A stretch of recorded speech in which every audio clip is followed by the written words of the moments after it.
there are certain songs about love, of course. The new single is called "Love Like This." Yeah. You got slapped in the face many times during the video. Yeah. Was it hard, or was it just good acting? I asked him to hit me harder. Okay, that's good. But yeah, I mean, I got hit about. I think there was a lot of outtakes in that video, so throughout the day I got hit about 200 times, 250 times probably. Because I mean, you know, they'd be like, whoosh, yeah. and they'd be like, no, no, and I'd be like, ah, and they'd be like, no, we didn't get that. Go again. Like, okay, you know. But it was interesting. I kind of like that song. Yeah.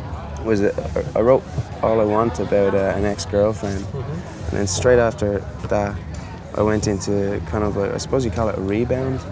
You know, just some girl I was seeing, and I knew it wasn't working out, but I didn't really care.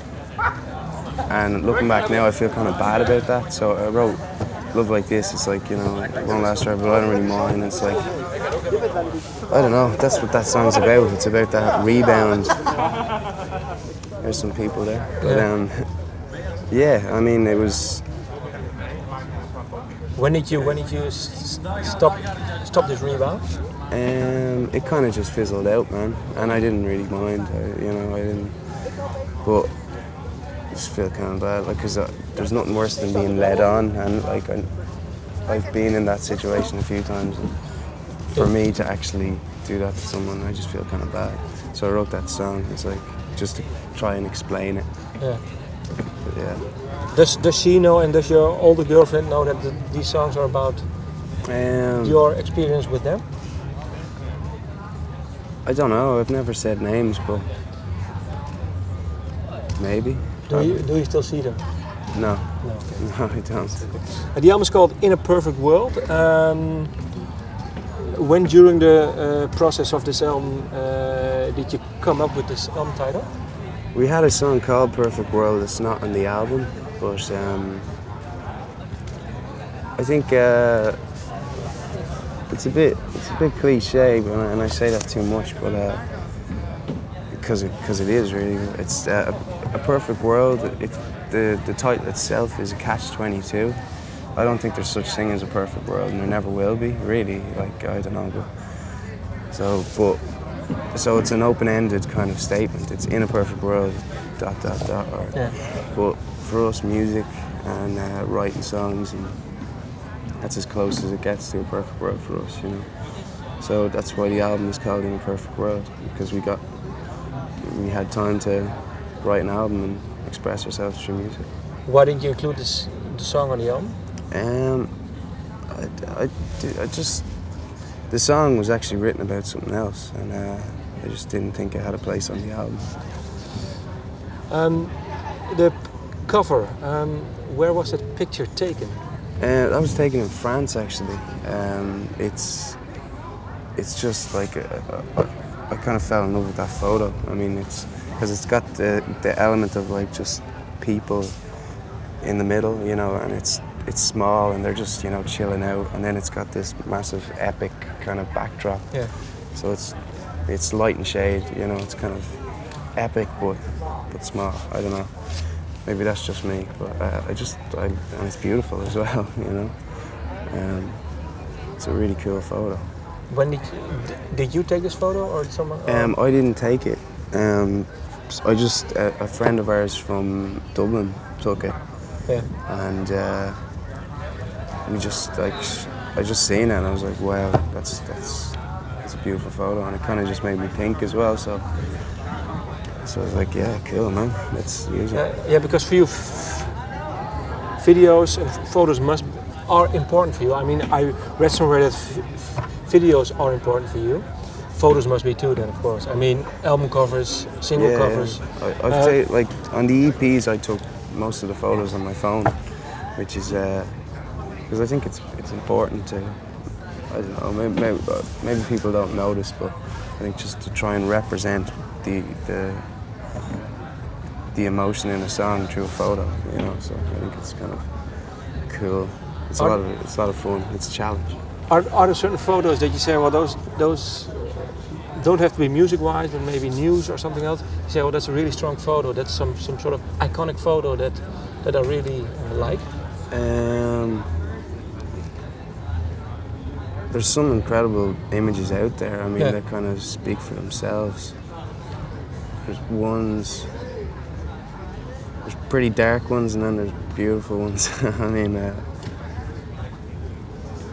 there's a website actually that's like photos that change the world, and that itself, like if you go on that, you just spend hours on it.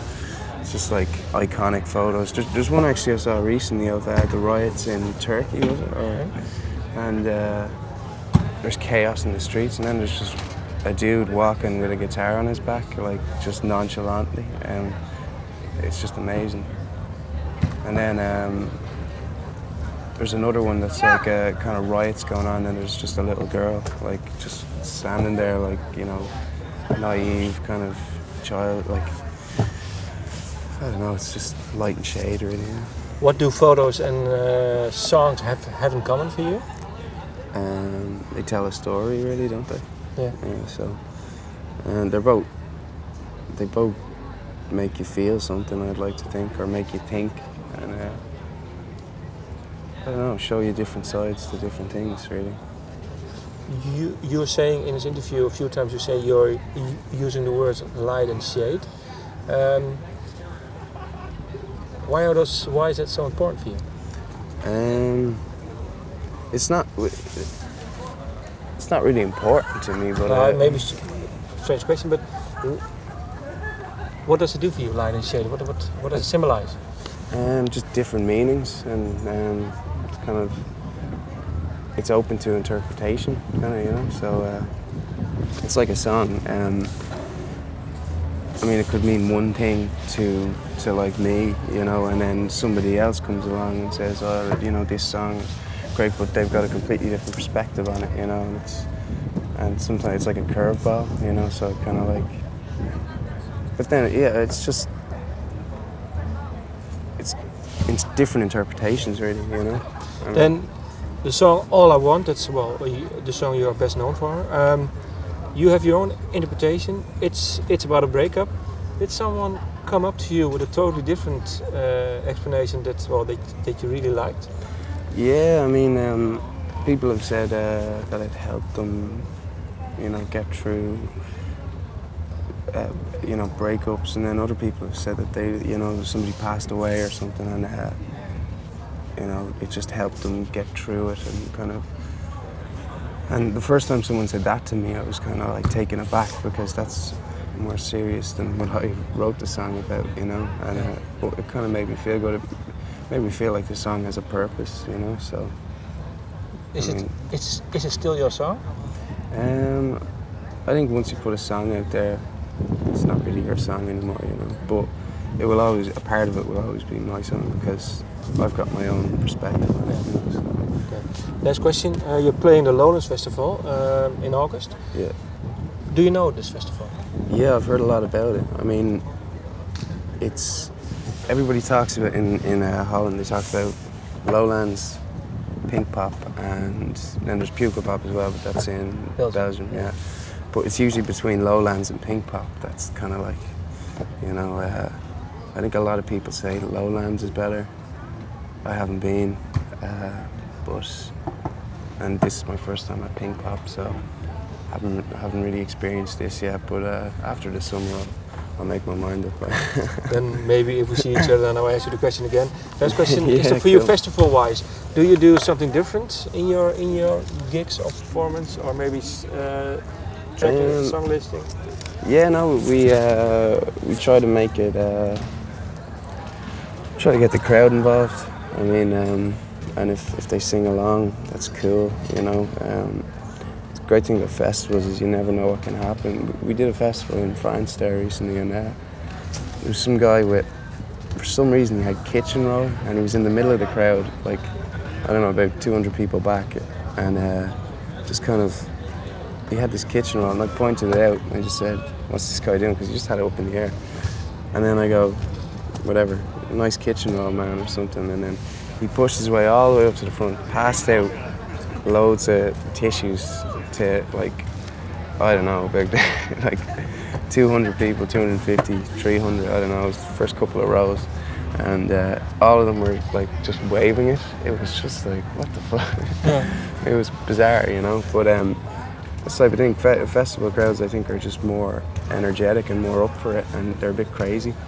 So there's a bit of chaos involved, and you never really know what could happen. You know, you get stuff. That's the excitement of playing festivals. So you kind of have to be on edge, and that's our show is kind of. I suppose we're more. It's more about the crowd and. Do you change your set list from a normal set list when you play somewhere else? Yeah, we changed it around. Yeah. I mean, specifically for festivals too, or? We try to suit the atmosphere. Yeah, I think that's important. We might play more upbeat songs first, and then switch to. I think it's important, you know.